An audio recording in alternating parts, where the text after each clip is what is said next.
Hello and welcome to Upper Pen. My name is Dakota, and today I am speaking with Dana Elmendorf about her upcoming book, The Grave Birds, or just Grave Birds, I believe. There's no the. So thank you for being here, Dana. Thanks for having me. I'm excited to chat with you, excited to chat about the book. Oh, I was so stoked when I saw that a Southerny Gothic was coming out. And I don't know, I just love this type of book. Oh, great, great. I love writing. I love anything that has to do with the South, like the paranormal, the weird, the haunted houses. So this was right up my alley, to write it. So I loved writing it. For anybody out there who doesn't know what Gravebirds is about, can you give them a little elevator pitch? Yeah. So Grave Birds is about a woman when she was 11 years old. She died and was brought back to life. And now she can see these little great birds. Their birds are manifestations of the dead's unresolved issues. And they show her their regrets in life. And she tries to help them figure out how to, solve their regrets. And in this book, she has to solve a murder. Or, yeah. There's also a new player in town that kind of sets everything off, right? Yeah, sorry. I'm just terrible at this. So, no, Okay. and then this handsome guy comes into town and biblical plagues start to hit the town. And she has to figure out what the great birds want before her town and for this man ruins her town. But he's just as handsome and charming. And so she starts to fall for him, and she doesn't know if he's, coming there to be the hand of God to, resolve their sins or the devil himself. And so she finds out along the way. How did you start Gravebirds? Okay, so I years ago I was researching, and don't think I'm weird, but I was researching how to create your psychic gift or how to expand on your psychic gift. And I was just reading this website and it got down to the comments. And a guy in the comments said, "What does it mean when you can see birds on people? Like these ghostly birds on people?" And I thought to myself, that's so weird. Like, I don't know what that is. So I copied and pasted that, put it in a document, and I'm like, there's a book there somewhere. There's a book there. And that just sat in the back of my mind and sat in the back of my mind. And I was like, what if she can see these birds? And then what if, someone doesn't have a bird? And then I was like, no, that's not right. I'm like, what if she sees these birds, but they're supposed to be on a grave? And then one day she sees them on a man. Like, what does that mean? And so we actually find out in the book what that means. And this man, this handsome devil that comes to town, he has a gray bird on his shoulder. And she's only ever seeing these like on the cemetery on the grave of the dead. So this is very strange for her. So that's where I got the initial concept. And then I'm a pantser, so I never know where I'm going with the story. So I'm like, hey, this is cool. Let's set it here. Let's do this. And then I just start writing. And then as I figure it out, I start adding more and more. And then I have like a documents where I go, oh, this would be cool. This would be cool. And then early on, I knew what I wanted to do for the twist, like at the very end of the book. And I remember telling two of my writer friends about the twist, and they're like, there's no way you're going to pull that off. And I'm like, probably not. I'll probably have to change it as I write it, but we'll see. I pulled it off. I did pull it off. I've had a couple people go, oh, I read a lot of books, but I never expected that twist. And I was like, thank you, thank you. I put a really good red herring in there, so I lead people toward that red herring, and then boom, switcheroo. So We're not going to talk about the twist at the end because I feel like the whole book is just built up to this tension of that twist. So we're yes, no twist talk. yeah, Maybe after it comes out. yeah. No, no spoilers. Um, One of the things that I noticed a lot about these like Southern ebooks is the town is very much a character. Um, and so you have Hawthorne here. Was that always kind of the setting?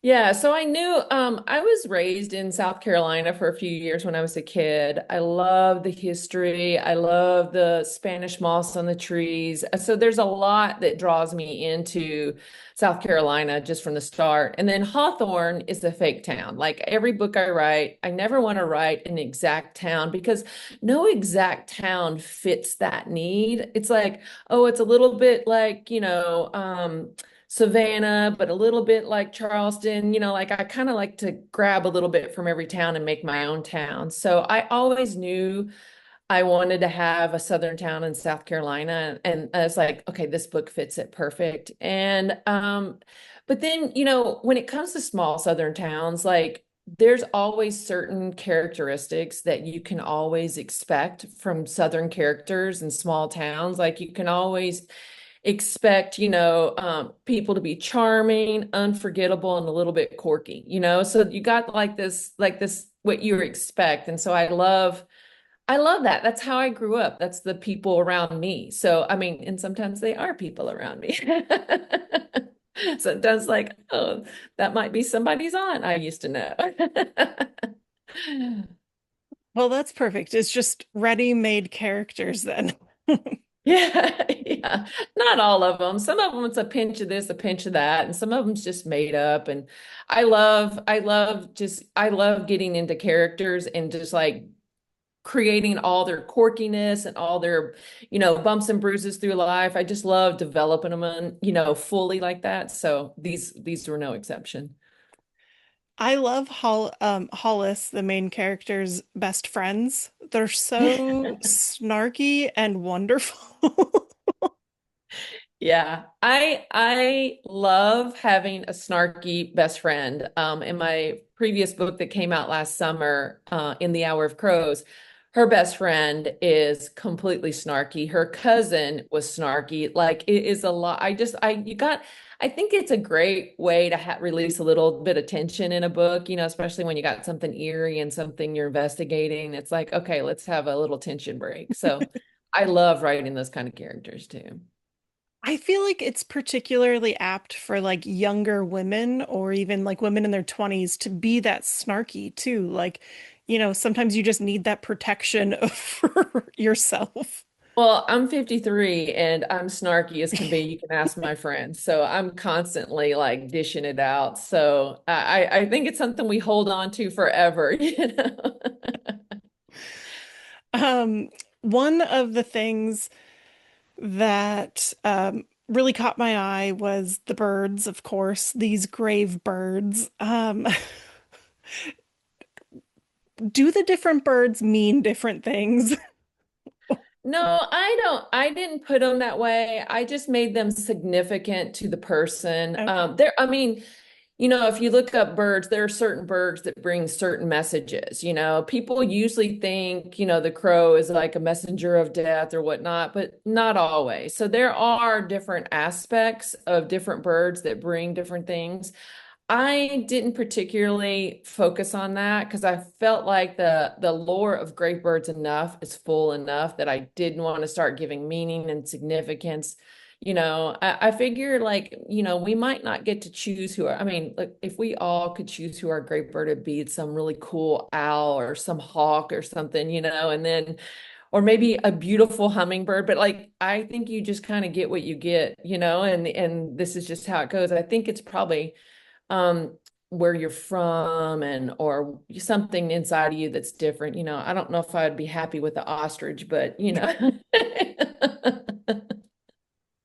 I feel like I'd be a chickadee because they're always yapping. oh, I love chickadees. They're so pretty. We get them on our porch all the time and they're so cute. But yeah, I love Yeah. chickadees. Yeah, I was wondering, I was trying to like piece together who got what bird and why in different ways. And I don't know, I just thought it was like a fun extra little. I should have come up with that, but like I said, the lore of it was so I didn't want to overcomplicate the story with that. So, and then also that would have to be like, all right, then I would go research like what birds do what and does it fit the character I want? And then it just starts layering in stuff. And so I didn't do that, but that's a great thing. I should probably do something after the fact. Like, hey, let's try to figure this out. Well, I also feel like if you pick the wrong lore for this bird, you're gonna get comments like, that's not what it means. That's true. That's so true. And that's what I would think too. Right. So you never know. Yeah. Um, One of the really cool parts about this book is you have these interspersed sections from the grave birds, kind of like telling the stories of people who've passed. I How difficult was that to write? Like, I can't even imagine. You're writing this big, kind of like complicated story, but then you also have these small, complicated little interspersed stories. Yeah. I love writing that. Like I loved writing that. Like when she meets the first great bird in the story, I loved writing that person's story. I loved coming up with all that like okay, what happened there? What happened in that moment? No spoilers. I'm just saying, for me, I was like, all right, what happened in that moment? And then not only that, I have documents on my computer, like, okay, what happened earlier that day? What happened in her childhood? Who is she kin to? So, like, I start, like, feeding things out, and I do that with each person. I love that. And then I have to think to myself, how do I connect everything? That's the other thing. And I love doing it. It's a puzzle. It is a puzzle, and I love putting together puzzles. So that's why, for me, I love that. I love getting, if you've read this book or, my previous book, I love getting that rich backstory without being backstory. It's like prevalent to Yeah. what's happening in the story, but it's still backstory, but it's like, it makes everything make sense in the moment, So, or it brings it's a new character to the page that doesn't necessarily in the book. So, And they're always told from the perspective of the person who's passed, right? yes, yes, it's their perspective. Yeah, it's through their POV point of view. Yeah. Which is weird because Hollis is the one experiencing it, and then through Hollis, we are experiencing it. Yeah, so she's experiencing it first person too. Like she is not in control. She can't just move around. She has to they show her what they show her and she just has to accept it as it comes to her, but it's from it's their biggest regret in life. It's what they regret. It's their point of view. And so that's why she sees it in that way. And I kind of like that she has no control because it feels like it would be cheating as an author if she could go snoop around after the fact. You know what I'm saying? Like, and it's always something in the past. So it's something that they live themselves that they're just like, hey, I'm here. Here's the memory is what they're essentially doing. Yeah, so as an example, the first one that we get in the book is in the prologue from Hollis's grandfather who passes away. We get the idea of what it was. Mhm. They had an argument and he went off the road and they both kind of died. Yes. Um, is it so how do you pick what moments of their life are the part that Hollis needs to move the story or to kind of give you a sense of what's going on? I think you have to ask yourself when you start the book, I just start writing, but as I keep writing, I realize, okay, this is where I want the end to go. So now where I want the end to go, the first thing I do is, well, what's her story? What's her character arc? What is she working toward? And it's usually something you don't realize what you're working toward. Like you don't realize you need this. And so in the book, she blames herself. She blames herself for the car accident. And so she holds that for her entire life. And so by the end of the book, she has to learn how to forgive herself for that. She was a child. It wasn't her fault, like, and then we learn all that. And so I think for me, it's more about, all right, what things in the story make this push the story along because otherwise it's just a cute scene in a story. You have to push the plot along. Yeah. And just for instance, there's a scene later in the book, and I'm not giving any away by saying this, but she just kind of reflects on this one time when she kissed this boy. And I had this really cool scene, and it was kind of like a scene with the gray birds. And then it ended up my editor, who I love my editor, but she's like, yeah, we're going to cut this whole thing out. I'm like, what? Like it was one of my favorite scenes. And then the person who reads my books for me and helps me like get the plot, she was like, it's one of my favorite scenes. I'm like, I know. But first thing I do is tell me why you want to cut it. And then when she told me why, I was like, okay. And then I rewrote part of it to make it pertinent to the plot. So essentially the reason Mm. why she wanted me to cut it is because there was a part of it that just wasn't pertinent to the plot. And so I was like, well, I'm going to make it important to the plot and you can't cut it. And so I did. And I said, if you still want to cut it, we can, but hopefully you like my revised version. And she did. So we kept it. So, and I don't want to say what it is I changed, but I'll say this, the second half of that scene is what I changed. And I made it pertinent. Who is in that scene is key. So, that's all I'm gonna say because I don't want to say anything else. But yeah. So reading this very much felt like reading a long short story in the way that everything was so tight and so like Oh. put together. And maybe that's why. Maybe it's because you have these wonderful people who are like, nah, you pull this out.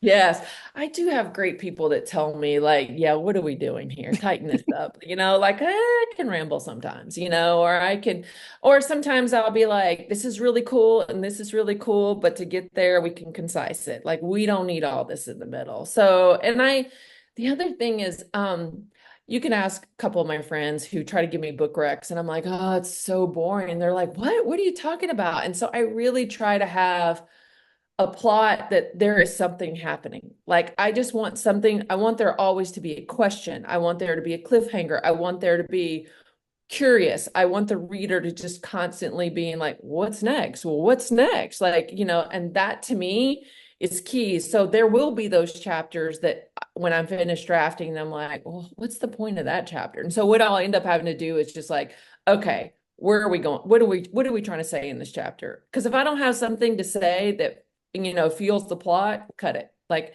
and I have no problem cutting my little darlings. Like, the way I look at it is if I cut it from this book, I might use it in another book if I love it that much, or it's great, all right, the book comes out. You guys want to see this scene that I had to cut? Like in my previous novel, I had to rewrite the book twice from scratch. So I've got great scenes that I'm like, hey, you want another scene? Here's another scene. So.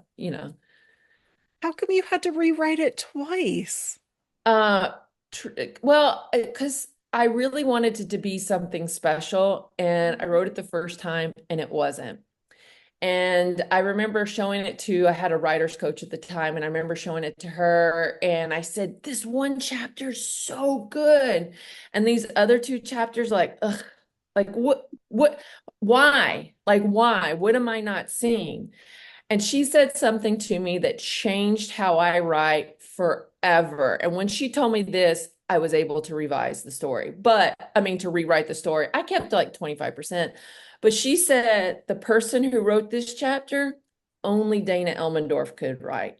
And she said these other two chapters, they're run of the mill. Anyone could have written it. Oh, And I just remember just being like, oh my gosh, she's so right. So then I started looking at what made those chapters special.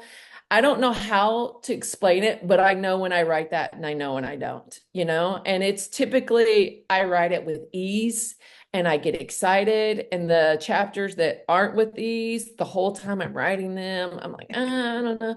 And it shows like the reader, if I would have left that in there, the reader would have been like, what is this? I mean, you've read a book where you're reading a chapter and you're like, what is this? Blah, blah, blah. If you're bored, as a writer, then you're bored as a reader. So, and if you're crying as a writer, hopefully your reader's crying. So, like that's what you hope. So, and I feel like that, I think that translate on the page really well a lot of times. So a lot for me, it's when those chapters were terrible. And I was like, where am I going with this story? I couldn't quite figure out what I was doing with that story. But in that story, I ended up killing off a main character, and that's how I wrote the story. So the third time was the charm. I killed off a main character and I did some major changes, and that's when I was able to rewrite it. So yeah. okay. That's some sage writerly advice there. Yeah. Well, it makes it easier. Like you have to do that. I recommend everybody to, I remember CJ Redwine, she's an author, and she was like, she was at a conference and she was saying like, I rewrote this book from scratch, and I was like, what? I'm not throwing away 70,000 words. She's crazy. I think you need to do that. I really think you should do that. Like, I think every writer should do that, because when you do that, you see how a book needs to be written next time. So when I wrote Gravebirds, I was on a tight deadline, and I was like writing at my top of my game, because I was like, nope, that doesn't work. That doesn't work. Do you want to rewrite this? Let's not rewrite this. Like that's kind of in your head. So it was a great tool. It's a great tool, and I recommend everybody do it. It's a good learning lesson. Yeah. And you might salvage a book and sell it at auction like I did. So Is that what you did with Gravebirds? no, I did that with the last book in the Hour of Crows. I was like, I told my girlfriend, I'm like, I'm just gonna shelf this. Nobody wants it. And then my agent was like, I want this. And then she sold it at auction. And I was like, wow, wow. So I, anyway. I think more people want this Dana Elmendorf writing than you might believe. Oh, that's really sweet of you. Thank you. Thank you. I love writing, so I hope people love this book so I can sell another book and another book and another. I have so many stories in me. I can't even, there's not enough time. So, yeah, I love to hear that. Well, it's not just the plot that's super interesting, though. It's the way you're writing. So, like, it feels very setting based. Like, the language you use throughout everything feels very Southern charm until it's not. Um, so, like, I think mastering that in your own voice is really like, that's what sets writers apart from people who make books, really. Oh, you're so sweet. That's probably one of the hugest compliments someone can give me. I try really hard. I always say words are so delicious. Like, I love when the words come alive on the page and you're like, and you turn a phrase and say something really different. Like, to me, like, oh, I could devour a book that's like that. I love reading that kind of work. I think of like Alex Harrow. She has that kind of delicious way she writes. When I read 10,000 Doors of January, I was like, oh, chef's kiss. Like, I love her writing style. And so that's what I love about my writing style. That's what I love writing. That's what gets me excited. Like when I can turn a phrase that it's and say it in a different way. I don't know. It's just really good. It's really good. My suggestion is for people who like the Starling House is that they're gonna love Gravebirds. So Uh, I think you two are perfectly matched in this genre niche that you've carved out for yourselves. thank you. Thank you. I love Starling House. It was so good. I love her, all her books. So she's an automatic buy. She sells the book, boom, purchase. Like that's the way it goes for me. Yeah. Yeah, I did have her on the podcast before, and it was first Starling House, and I was like, I can't believe I get to talk to you. And now I feel that way whenever I talk to people whose books are lyrical, or like Uh, they're just written so well. It just astounds me. Oh, thank you. Like I said, that's the best compliment you could ever give me is to say that, because I strive for that. Though my editor sometimes will have me dial it back. She's like, oh, okay, maybe we'll tone that back. And I do, and I agree. As soon as she points out something, I'm like, oh, that's embarrassing. I don't want to do that. I don't want to look like I'm trying too hard. But I do love saying things really and very lyrical. That's what I love writing that way. And it makes these scenes of like horror kind of better in my mind because it's written so beautifully that like, oh, tornadoes of fire. Like, what the hell is that? Yeah, you never know where you're going to go with the story and then until you burn it down with fire tornadoes. But, so I'm writing this and I'm like, I want him to come to town and there's biblical plagues. And I'm like, and so I made this list. There's probably 30 or 40 things on there. What biblical plagues can there be? And then once I figured out, all right, I want to write about these, I put them in order of bad to worse. And I'm like, let's go. I'm like, we'll see. I feel like if Stephen King can blow somebody up to change the plot, like put a bomb in a closet and blow somebody up, I can burn down a town with a fire tornado. So It's also one of the scariest things because how do you fight a fire tornado? Like, yeah, I know. I know. It's kind of crazy, especially in California. You actually see that quite a lot with the oh, God. fires out here. It happens a lot when the winds are going a certain way and then the fire gets going. It's pretty terrifying. So, yeah. I'm gonna stick to my lakes. Thank you. I love it. Yes. Um, so Kane is a very interesting character. He's our male lead. Tell us a little bit about who Kane is at the beginning of the story. When Kane comes in town, he's he's kind of a jerk. He's a very wealthy man who can buy whatever he wants. And so he comes to town and he comes off like a jerk. And so I'm always and the romance in the book is a side. It's a slice of pie on the side. It's not what the book's about.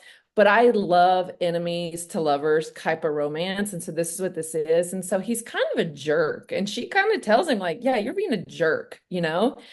And so at first he's like, wants nothing to do with her, get out of here, you're annoying. Until he finds out that she's planning this big gala in the town and she knows the Hawthorns. And then he's like, oh. And then all of a sudden he just changes and he's sugary sweet and he's charming to her. And they actually start to get to know each other. And that charm is actually real when he's not being a jerk. He can be charming, and so they kind of get to know each other. So through, planning that gala together and all that kind of stuff. So and he does have a hidden agenda. So, he starts off on one foot for a reason, and then he changes. But I got that character. So Sarah Addison Allen, she is an author. She wrote The Other Birds, and she wrote a bird called the Peach. She wrote a book called The Peach Keeper. And in The Peach Keeper, there's a devil that comes to town, and he comes to town and he reaches into a painting and touches a painting, and the bird pecks his finger. So he reaches in for fruit, and the bird pecks his finger. That guy is really the devil in the book. And he is a bad guy and he's the devil. And we're at the end of the book, you're like, yeah, I'm glad they got rid of that guy. So I was like, what if that was the same kind of guy, but he wasn't the devil? They just thought he was. And so that's where I came up with Cain. I kind of flipped the script on that.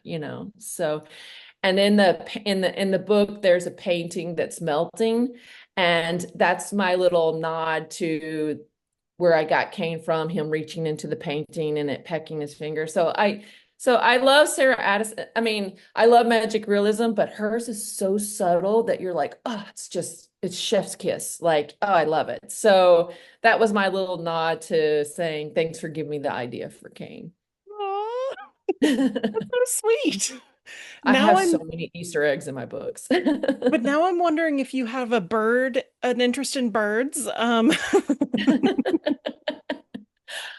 So when I came up with this idea, I had this idea forever, but when I pitched it to my agent, I was like, "Hey, do we try to do this book or this book?" And she goes, "Well, you just did a bird book, so maybe not another bird book." And I was like, "Yeah, it's true." But playing with the two ideas, the bird book, Gray Birch, it was just like, "Oh, this is so much better." So I ditched this other idea and I started writing, and she's like, "Yeah, I like it." So I do have a thing for birds. So I have a collection of 400 feathers at my house, and I collect the feathers, I classify them by where they are on the body. So I am a bit of a bird nerd, but I promise the next book is not about birds. There's none at all in the book. I mean, maybe, but I mean, I, maybe one or two, but that's it. I also kind of feel like birds are pretty iconic for Southern Gothic, though.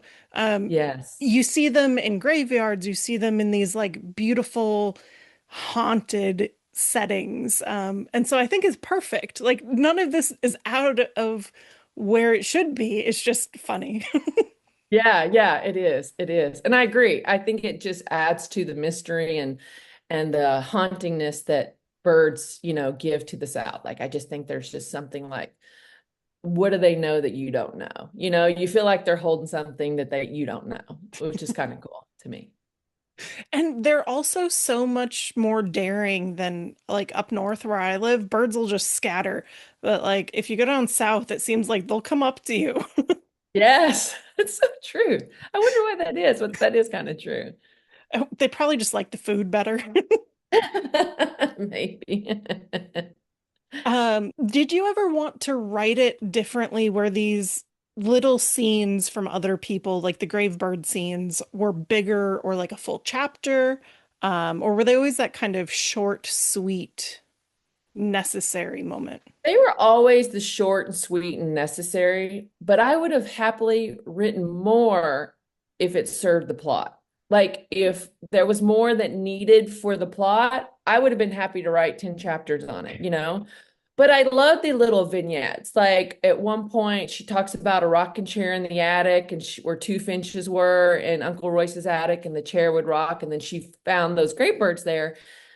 I just love that there's little moments in her life where these little gray birds just showed up and popped up. And that wasn't really serving the plot so much as it was like leading to the next part of the story. And it was only like a paragraph or two. But so I love the snippets more than something longer. But I would have happily written it if I felt it was necessary, you know, like if I had more to say, you know? Yeah, that makes sense. Yeah. Um, do you have any books that you suggest people read, if they like your books in particular? Yeah. If you, Adrienne Young, uh, anything by her. Alex Harrow, the Grady Hendrix, The Southern Bookworm's Guide to Slaying Vampires.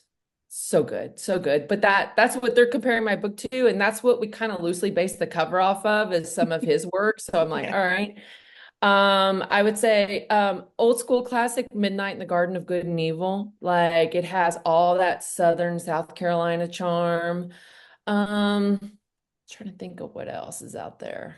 I can't think of anything else off the top of my head, but I would say touches of Sarah Addison Allen. I love her story, The Other Birds. So it's not dark like mine, but it has those characters that are quirky and different. And you know how you're saying the setting was a character in itself? She has these birds in the book. I actually went and Googled if the birds existed. They don't actually exist. They're just in her book, but they were a character in themselves in the book. And I think that's so amazing when an author does that. Like, and you're over there Googling, like, is this real? You know?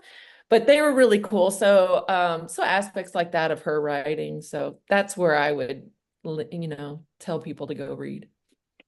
I think that's a really good list. It's actually most of what I was thinking of, and then Sylvia Moreno Garcia does beautiful, haunting stories. And very flattering. You would put me in that category, but thank you. Yeah, she's Well, amazing. Amazing.